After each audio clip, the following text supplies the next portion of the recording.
This program is designed to provide general information with regards to the subject matters covered. This information is given with the understanding that neither the hosts, guests, sponsors, or station are engaged in rendering any specific and personal, medical, financial, legal, counseling, professional service, or any advice. You should seek the services of competent professionals before applying or trying any suggested ideas.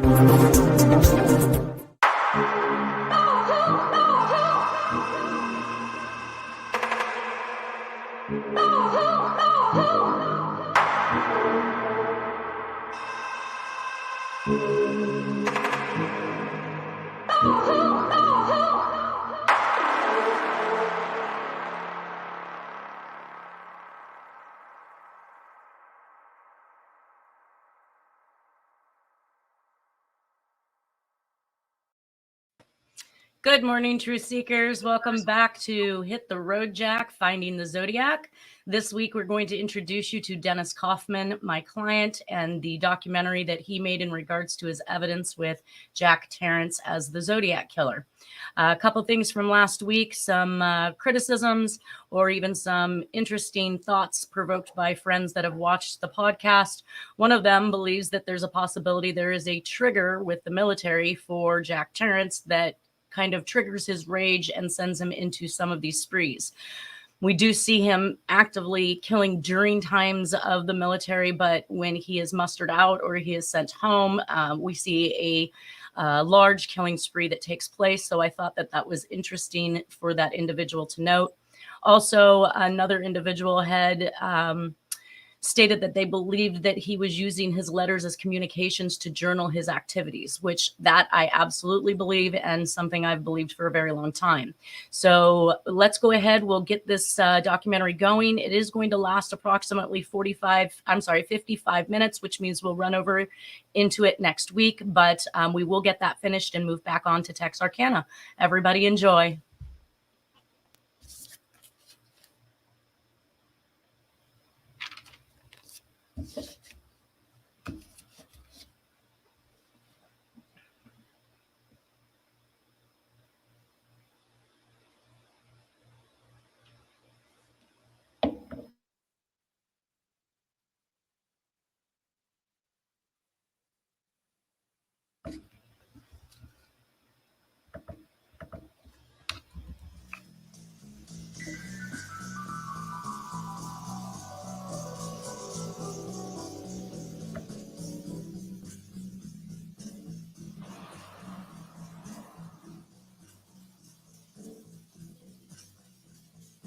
Riders on the storm, riders on the storm, into this house we're born, into this world we're thrown, like a dog without a bone, and packed we're out on loan, riders on the storm. There's a killer on the road. His brain is squirming like a toad. Take a long holiday. Let your children play. If you give this man a ride, sweet family will die. Killer on the road.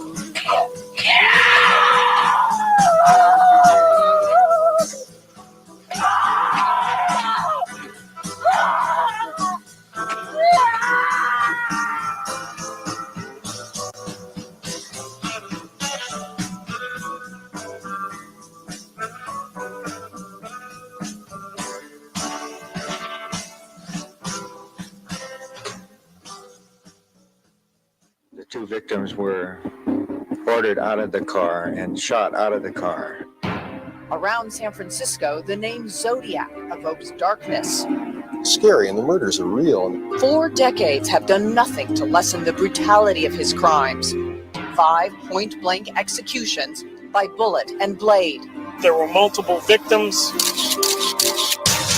from multiple areas.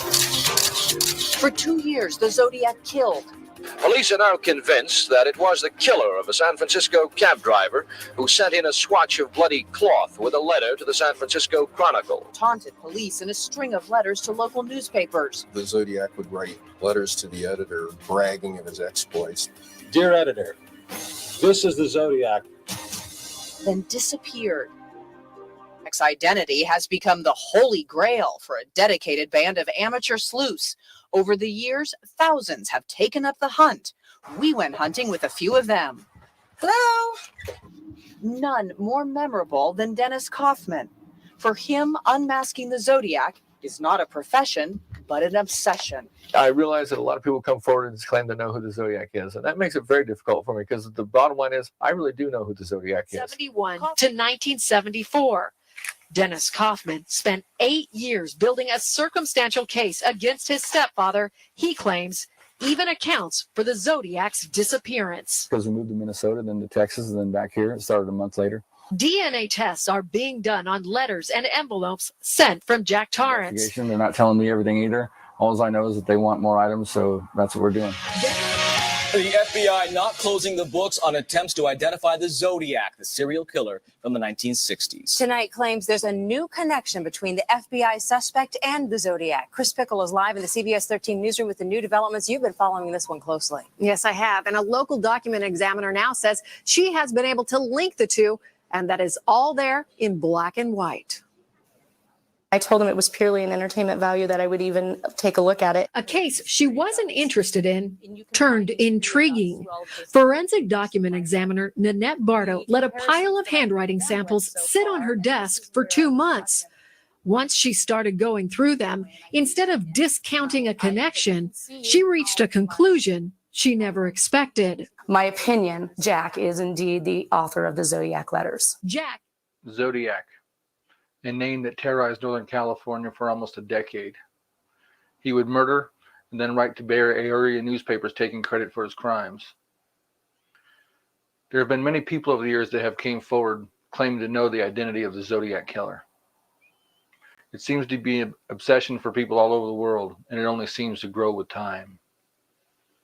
His reign of terror began in 1966, and after 1974, Zodiac vanished just as mysteriously as he appeared. My name is Dennis Kauffman. Join me in my journey for the truth.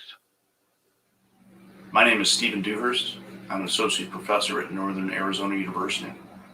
After investigating Dennis Kauffman's evidence and his case for his stepfather being the Zodiac Killer, at this point I am completely convinced that Jack Tarrance was in fact the Zodiac Killer, and probably a whole lot more. Just over a year after Mom's death in June of 2000, I was in Olympia, Washington, visiting my sister. While I was there, a show came on television called Case Reopened by Lawrence Block. It was a documentary about the Zodiac Killer who had eluded police for over 30 years. As I was watching the show, the hair on my arm stood up. It's like every question I ever had was answered at that point. I knew exactly who they were talking about. Here is a photo of Jack in 1967. And this composite of the Zodiac was done in 1969. The photo of Jack was taken in 1973. The Sonoma composite was done in 1975. Notice the lazy left eye. In July of 1969, Zodiac's communications to local Bay Area newspapers began. One went to the San Francisco Chronicle, another went to the San Francisco Examiner, and the third letter went to the Vallejo Times-Herald. I took words from the Zodiac letters that he mailed to police, and I also took words from letters that Jack sent me over the years. The top row of words is Zodiac's writing, and the row just beneath it is Jack's writing. You can see the similarities.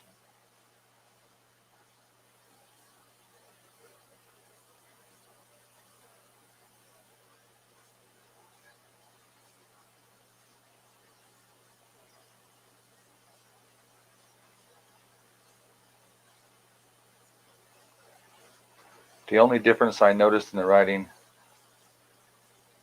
was the letter A. If you look at the word page, you can see that the A's are different.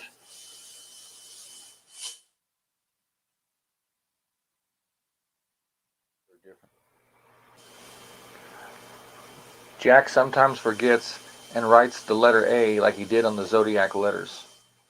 The word at, and then we have the word age.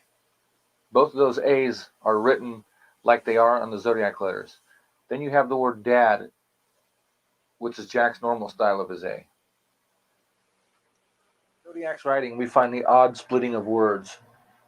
This is a letter that Zodiac sent to the San Francisco Chronicle in January of 1974. If you look at the word comedy on the second line, you see the C-O-M, then it's split in half, and the I-D-Y continues on the third line. There's plenty of room for that word to be written there. In Jack's writing, we find this same odd splitting of words. The word automatically is cut off, and the L-Y continues on the next line. Once again, there's plenty of room for that word to be written there. Another odd characteristic about Zodiac's writing is the odd spacing in his words. We find these same odd characteristics in Jack's writing, the odd spacing in his words, insubordination, argumentative, disregards, etc. After studying both Zodiac letters and Jack's writing, you've come to the conclusion that Jack is the author of the Zodiac letters, correct? Absolutely. Yeah. And you are completely confident in your decision in that? Absolutely. With 55 matching identifying traits, I believe that's more traits than I would find in any one individual examination that I've ever completed. It is very compelling to indicate that that many matches would ensure an author match between the Zodiac letters and the writings of Jack Tarrance. I remember the first time that I met Jack. I walked into the living room and he had his arm around my mother. And I walked over to him and I said, "Get your arm off of my mother."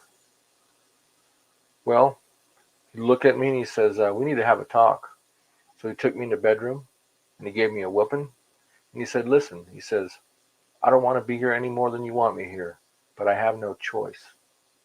Well, I never knew what he meant by that until now. This is Jack's hypnosis symbol in his own writing. Zodiac uses the same symbol. On March 19th, 1971, Zodiac mailed this card to the San Francisco Chronicle. It was mailed from Pleasanton, California. The card is a rendition of an area in Lake Tahoe. This is where we were living at the time. Jack had a court date in San Jose, California, the very same day that this postcard was mailed. He would have had to go right through Pleasanton on his way to court that day. Take note that his name is incorrect. Tahoe, he would have took Highway 50 down through Sacramento, then on the 680 south, right through Pleasanton. This is where the letter was mailed that day, and this is where his court date was in San Jose. On March 17th, 1974, Jack was arrested. Again, his name is incorrect. On July the 8th, 1974, Zodiac mailed this letter from San Rafael, California.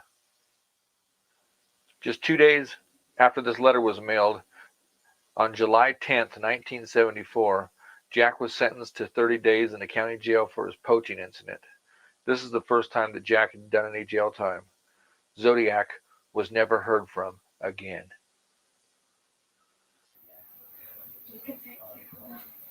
Is he capable of doing something like murder? Yes. Based on what I remember growing up, he has told enough stories that makes me think that he has committed murder. Hearing what I've heard, going out and committing cold-blooded murders, hard for me to believe. Is it possible? Yeah, probably. And all I remember is him pulling out a pocket knife and he stabbed somebody. And I just remember horrified because I had no mom didn't want us to see that. Now, what kind of statement is that? That was after he told me that him and Denny had killed that man in that cabin. So this is a story he told me him and Denny had done together in Northern California. Had burned a man alive in a cabin. People come up to me and say, Dennis, why don't you move on with your life and get away from the Zodiac case? Well, the answer to that is simple. Touching the flames to desire, feeling the flames now, and your fingers in the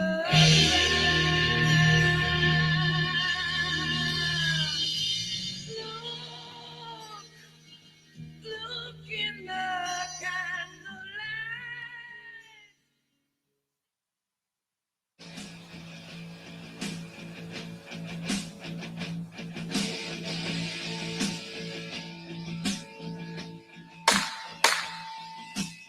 You can hear the thunder long before the storm, but you can hear the lion when he stalks his prey. He's moving like a shadow, creeping up on you, and like a siren's call, he's gonna have his way. You better run, forget your pride. Don't make a stand, just step aside. If you don't have what it takes, don't try to play, you'll lose your stakes. Remember this at least is the nature of the beast. It's the nature of the beast.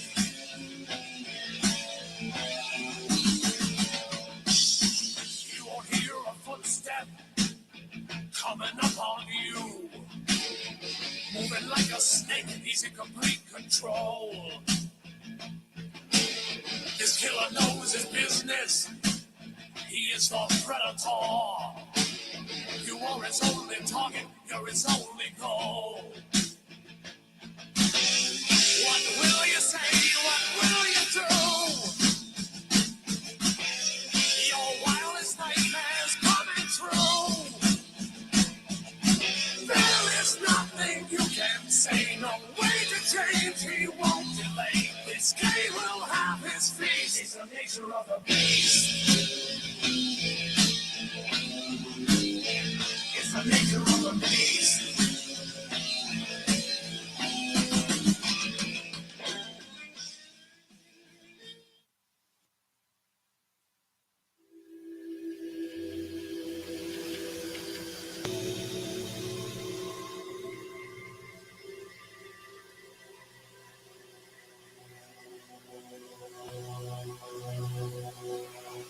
Most of the items I found in Jack's storage shed when I searched it in 2001 were found in this green metal box. In December of 1968, a white Chevy Impala was seen leaving the crime scene at the Lake Herman murders. Well, during that time, Jack owned a white Chevy Impala. In September of 1969, Zodiac attacked a young couple on the shores of Lake Berryessa. Witnesses reported seeing an ice blue two-door Chevy Impala that day. Here's a photo of Jack in 1971 standing in front of his ice blue two-door Chevy Impala.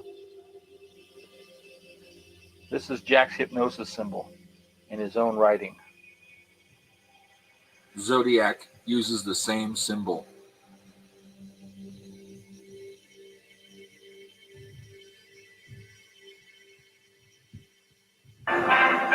Dr. Zodiac, not ordinary criminal. He is man of great ego, with disease known to science as pseudologia fantastica. Criminal egotists find pleasure in laughing at police. Jack was stationed at Treasure Island during the time this movie was playing there. In September of 1969, Zodiac attacked a couple on the shores of Lake Berryessa. At the crime scene, he left behind shoe impressions. Police were able to determine that they came from a rare military shoe called a wing walker. They were designed for walking on the wings of airplanes. Jack would have had access to these military shoes when he was a technical supply sergeant for the United States Air Force. On June 3rd, 2003, I was at my cell phone store and Jack was there too, and he found one of my guns that I had hidden in the back. Well, I saw him with the gun, so I grabbed my pistol from underneath the counter, and luckily my little brother was in between us because one of us probably would have shot each other. Well, just after this incident, a customer walked in named Tracy. She had been in my store prior to that, and I knew she was married to a sheriff. And she walked in my store, and she could tell something was wrong. And I was trying to play it off so she, it wasn't obvious that something had just happened. And about that time, Jack came from the back and handed me something like a pencil. I don't remember what it was, but he handed me something. And Tracy was like in shock, and she said, "Who is that man?" I said, "Tracy, you really want to know?" And she said, "Yes, I do."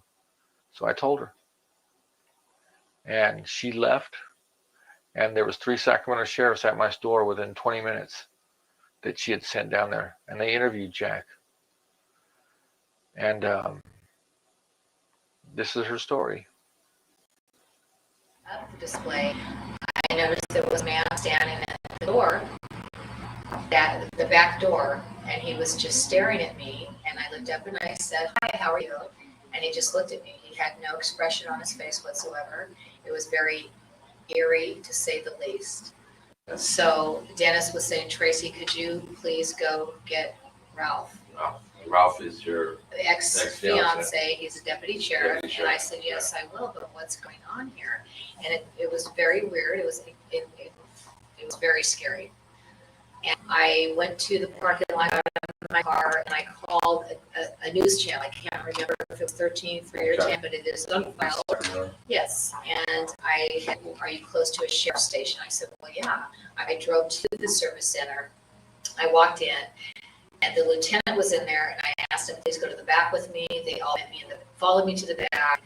They knew me as with Ralph and everything, exactly. And they sat down with me and I was petrified. They knew it. I told them the story. They got on their phones and they were, questioning me about this and that. And they were, one of them, Rick, was upset and saying, "This isn't cool. If, to that effect, that if this guy is making this up, this is not okay." To tell the public that this person is the Zodiac Killer and make you this upset. Of course. And I remember telling him, "You know what? I don't know so much about the Zodiac Killer, but I can tell you one thing. This man that was standing there looking at me made my skin crawl. It was unbelievable."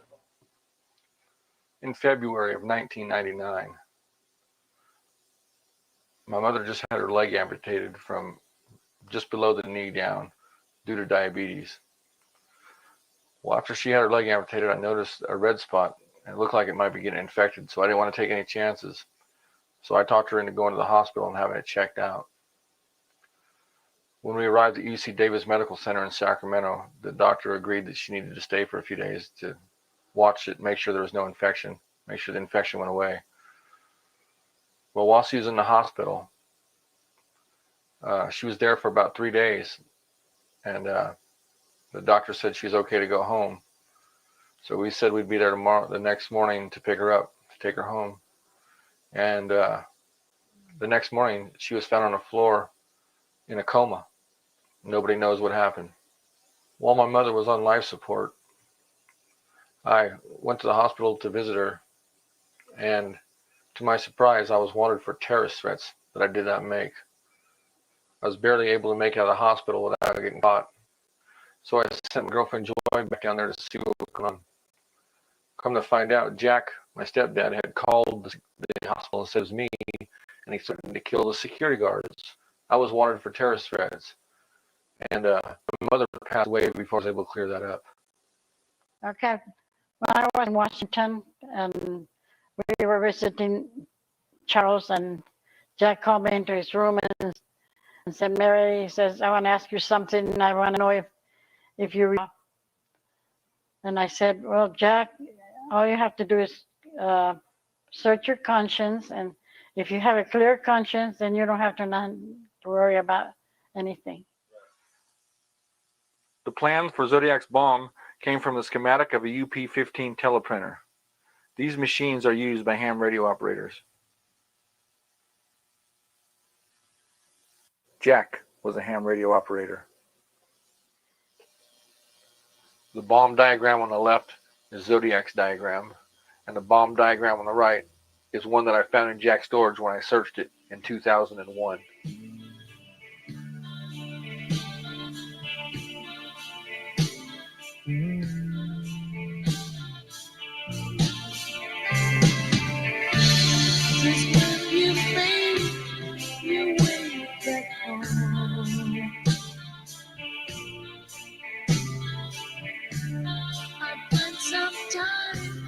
To be alone. I go to see the place once more.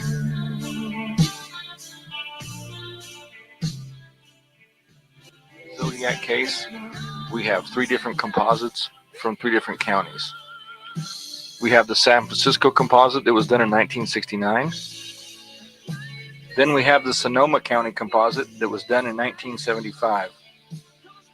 Napa County had their own composite, and it looked nothing like the others. Who was this mysterious man in this composite? This is Jack's oldest biological son, Denny. I remember reading the letter that he had sent his dad from Vietnam. The letter ended with, "Dad, you would love it over here. It's hunting season all year long." By March of 2001, I was fed up with the answers I was getting from different law enforcement agencies regarding Jack's involvement in the Zodiac case. So I decided I should call him just to see what he had to say. But before I called him, I had to find a way to make him feel comfortable about talking to me about his past. So what I did was, I told him I discovered who he was, and I wanted to write a book, but it wouldn't be published until he was dead. And he agreed to give me the information. You know what I mean? But I wouldn't want to. Well, after it's written as fiction, Yeah. and after I'm gone,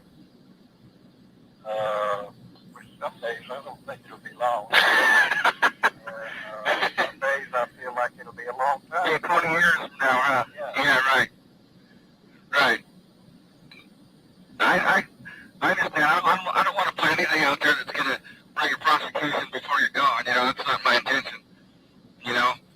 I just kick myself in the ass for not just listening to you closer, because I never in a million years thought that, Most of the things I could deny, and they have no proof.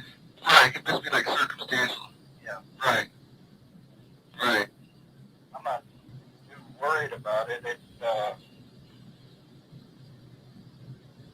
what the people I know would think. Right. I see what you're saying. If it was a known fact that it was me.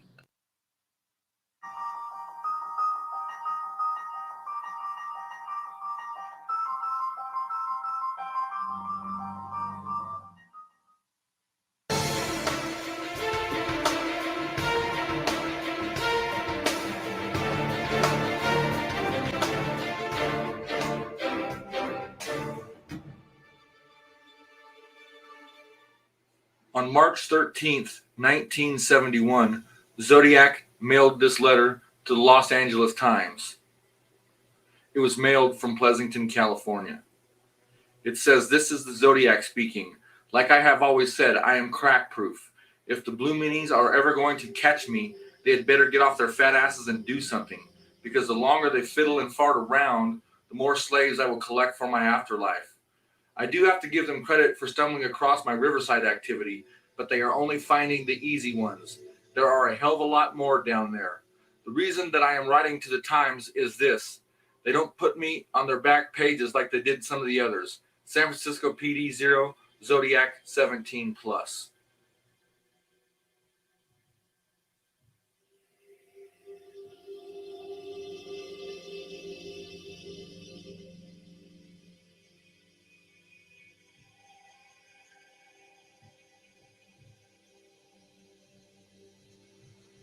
One month after the murder of Sherry Jo Bates, her killer sent this confession letter to the Daily Enterprise. The letter begins with, She was young and beautiful, but now she is battered and dead.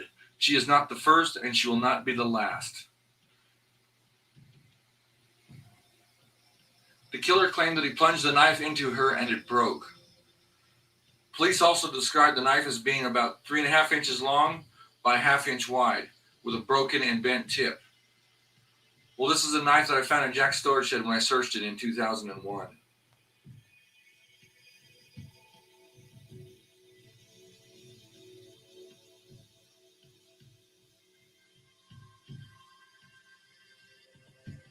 Just 6 months after the murder of Sherry Jo Bates, her killer sent 3 different letters. One of the letters went to the Riverside Police Department. It said, "Bates had to die. There will be more." Another letter went to Sherry Jo Bates' father, Joseph Bates. It said, "She had to die. There will be more also."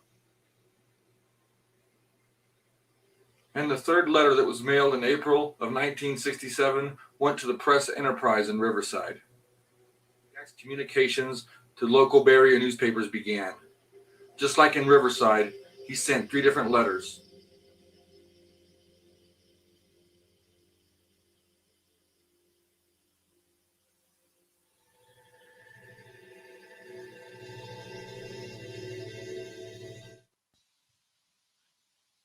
It seems as though Zodiac is fascinated with time.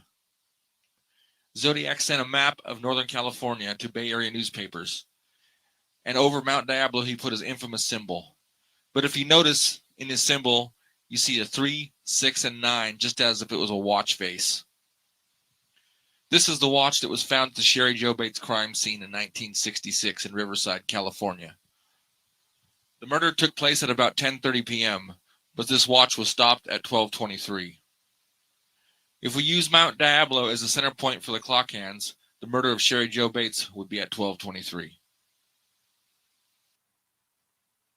When I asked Jack specifically if he was the Zodiac Killer, listen to what he had to say. Are you the Zodiac Killer, or am I just measuring things? Let's see what's that. I remember when we were younger, he would take us camping. And when we got to our camping spot, he would take his AM radio, his map, and his compass. What he would do is take his AM radio and he'd find an AM station. He'd point the radio in that direction, and wherever the radio cut off at, he knew there was a station in that direction. He would take 2 stations and do that with, and he would take and draw a line and somehow pinpoint our location on the map. I never understood why he did this until now. Zodiac ended one of his letters with P.S. The Mount Diablo code concerns radians and inches along the radians. This killer was after something completely different. Zodiac also sent a map of the Bay Area, and over the top of Mount Diablo, he put his infamous symbol.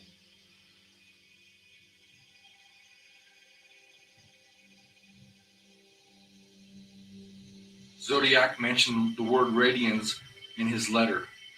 But what exactly is a radian?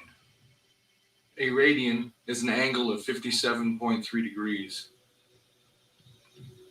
But what did this have to do with Zodiac and Mount Diablo? In 1980, a man by the name of Garth Penn made a pretty significant discovery. Garth Penn connected the murder site of Paul Stine in San Francisco to the top of Mount Diablo. Then he took the 2 known murder sites just outside Vallejo and connected them to Mount Diablo. He discovered that it made an angle of 57.3 degrees, a perfect radian. Well, I took Penn's theory and went a step further. I connected the crime scene at Lake Berryessa to the top of Mount Diablo, and I realized that it made an odd angle of 16.2 degrees. I did not realize the significance yet at this point. I would later discover that 6 radians plus 16.2 degrees make a complete circle. Mount Diablo is the center point for longitude and latitude. This here is the top of Mount Diablo, center point for longitude and latitude.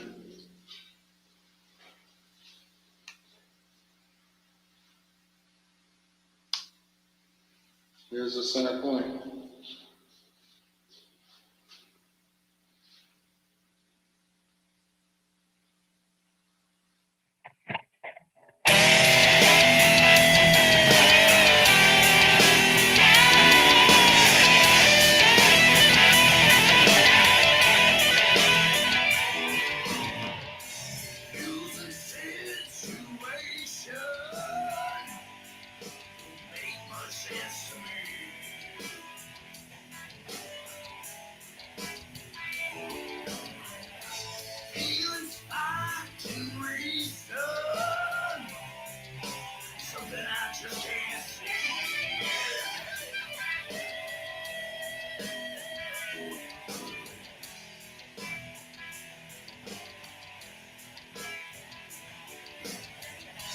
Something dark and twisted,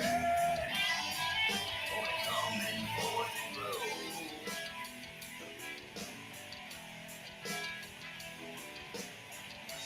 Crowded situation, don't know which way to go.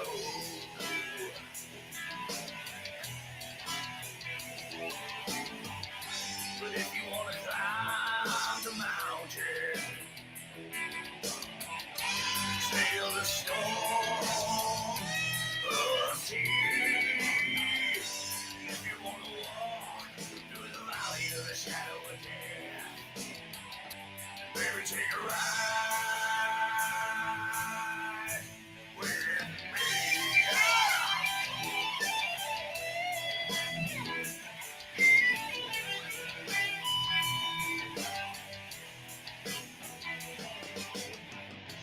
Go in no direction, don't know which way to go.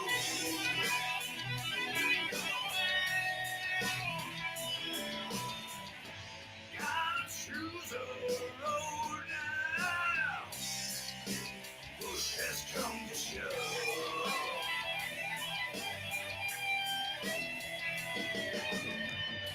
But if you wanna climb the mountain, sail the storm of the sea.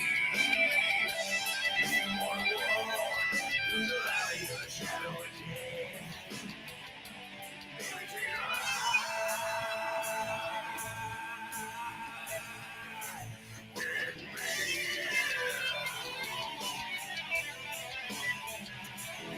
With me.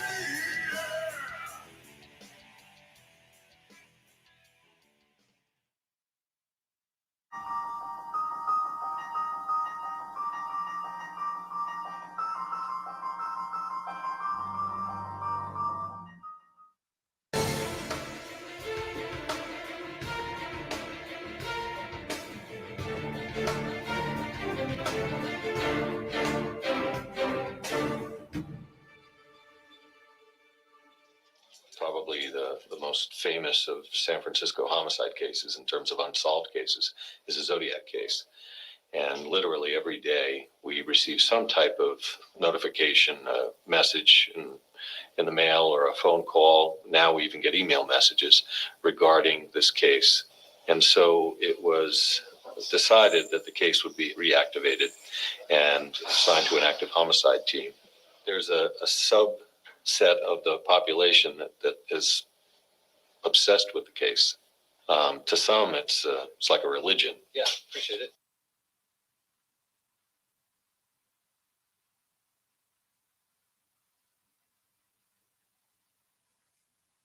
After Joy and I went to the FBI and they listened to our story, and I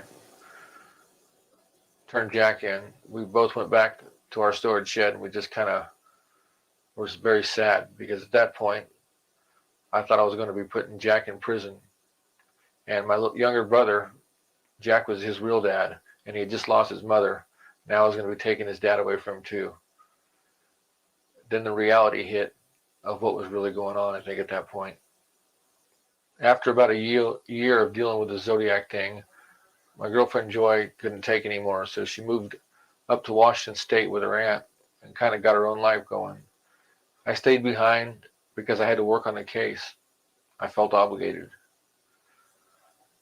After about 6 months, I decided I had enough of the cases myself as well, and I went to Washington to pick up Joy to bring her back. Before I could bring her back, I had to have something to bring her back to. So I talked to my uncle, and he was going to help us start up a new cell phone store and help us get on our feet again, and he did. And in February of 2002, we got our business going, our cell phone store, had our own place for once, and everything was like it was before. I was actually happy again. I'd left the Zodiac thing alone, and we were making it. We were making money. Everything was good, but that was about to suddenly change.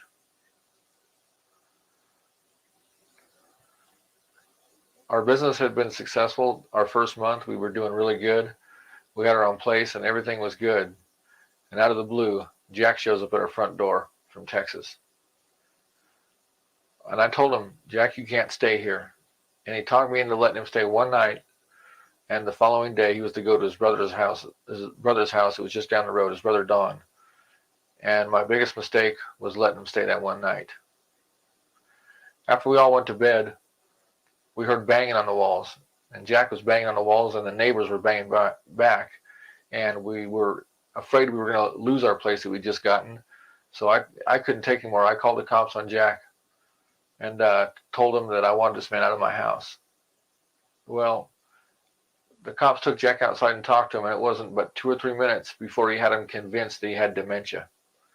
So one of the cops came over to me and says, your dad suffers from dementia, and there's nothing we can do. We can't remove him from your house. And I said, well, he's not welcome here.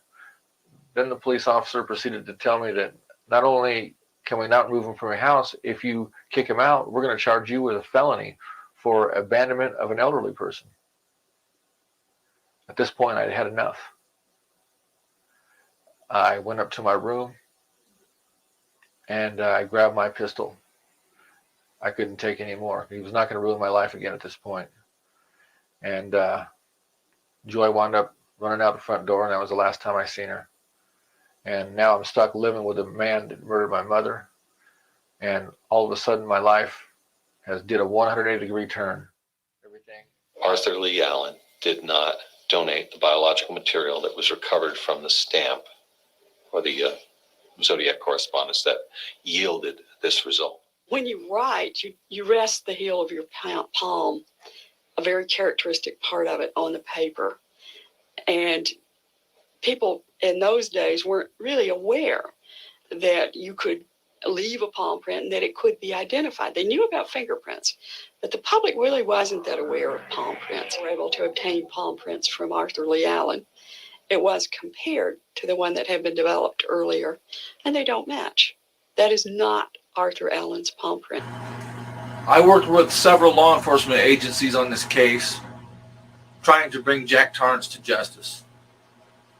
Had fairly good cooperation with just about everyone that I worked with, except for the San Francisco Police Department. I've never quite dealt with people like them, but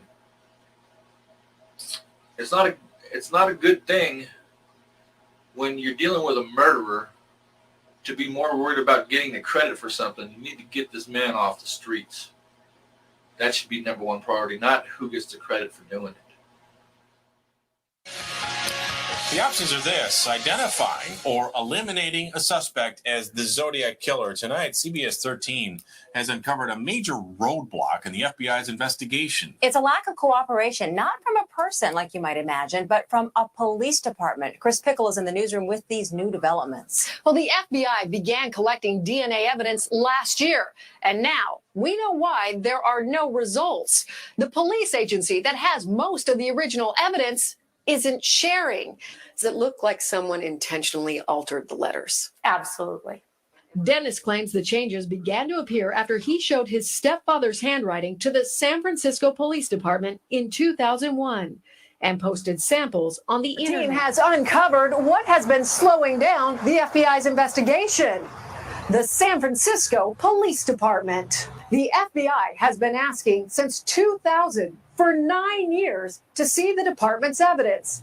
So far, they've been shut out. Come to San Francisco tomorrow and interview you regarding the Zodiac. I'm sorry, I don't do this. The San Francisco Police Department denied our multiple phone and email requests for an interview, specifically asking if they will allow the FBI to examine their evidence. And although the department has shown the evidence to reporters in the past, our requests to see what evidence the department still has were shot down.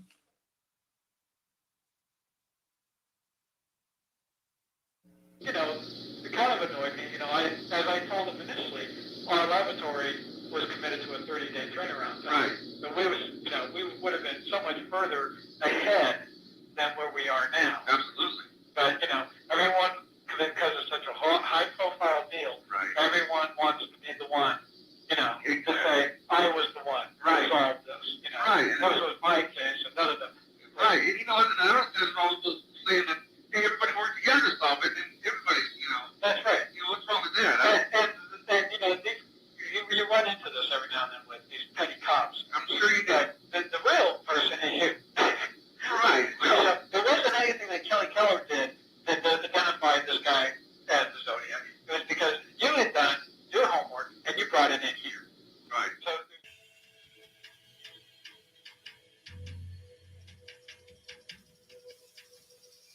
This is the property that Jack owned in 1974.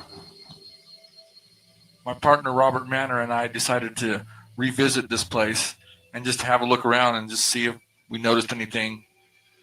And when we got there, the owner was very cooperative. We explained to her what was going on. And at that point, we decided to run cadaver dogs across the property to see if they picked up any scent. In January of 2008, we ran the cadaver dogs across the property, and they did pick up scent. We marked the locations where they picked up the scent at, and a couple weeks later, we came out and we dug in those areas, and we found what appeared to be human remains. These human remains have been turned over to the FBI for evaluation. Sometime around 1990, Jack asked me about this old piece of equipment that I had. He made the comment to me that if I ever get rid of it, that he wanted it. Well, at the time, I didn't give it much thought. Several years later, in 2005, he asked me about the same piece of equipment. And once again, I didn't give it much thought at the time. A few years later, in 2008, I was going through my things, and I ran across this thing that he'd been asking about, this PA head. I was surprised that I still had it because we'd been through a couple wrecks, and it was just amazing that I had it still. I decided to open it, but I had no idea what I was about to see.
Okay, we're going to have to end it here for now. We're ending it with the Zodiac hood that was found by Dennis Kauffman in a PA system from Jack Tarrance. There's about 10 minutes of this video left for next week. We will share that then. Everybody have a great weekend. Thank you.